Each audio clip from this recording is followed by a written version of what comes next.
है ताकि काम वी मीन बिजनेस। मैं ये सजेस्ट करूंगा कि 11 मेंबर्स की प्रोपोर्शनेट नंबर ऑफ कमेटीज को विदहोल्ड किया जाए। हमने नीचे ये तय किया कि कमेटियां बांट दी जाएं। आई वुड सजेस्ट कि I just came to my mind कि 11 मेंबर्स ने भी आना है तो we should make proportionate reserve committees number of committees for them when they come so they have their own share in the committees. ये मेरी गुजारिश है। अब लीडर द अपोजिशन इंतखाबी निशान की बात की।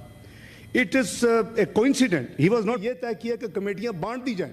आई वुड सजेस्ट कि I just came to my mind कि 11 मेंबर्स ने भी आना है तो we should make proportionate reserve committees number of committees for them when they come so they have their own share in the committees. ये मेरी गुजारिश है।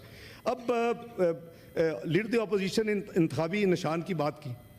It is a coincident he was not part of the election जो है reforms committee. I chaired it election act 2017। मैं इस खादम की चेयरमैनी में दोनों हाउसेस के नुमाइंदगान ने किया।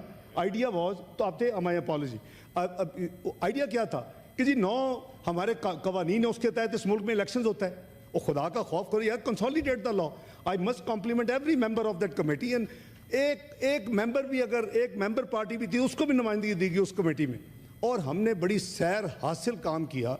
और एक मैं समझता हूँ कि इस मुल्क की खिदमत की उस कमेटी ने कि इलेक्शन एक्ट 2017 दिया। Now may I remind of my honourable colleague and leader of the opposition कि सेक्शन 215 कौन लाया था?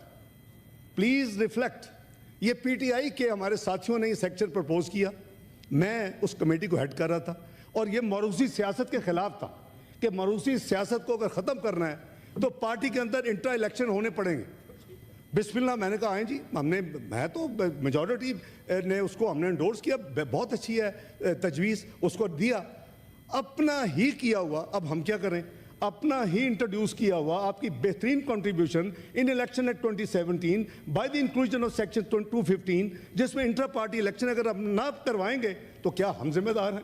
और पार्टी निशान तो फिर नहीं मिलेगा ना। आपने लिखवाया था 215 सेक्शन और आप अपने आई एम श्योर इनकी मेमोरी माशाल्लाह बहुत अच्छी है लीडर ऑफ द अपोजिशन की।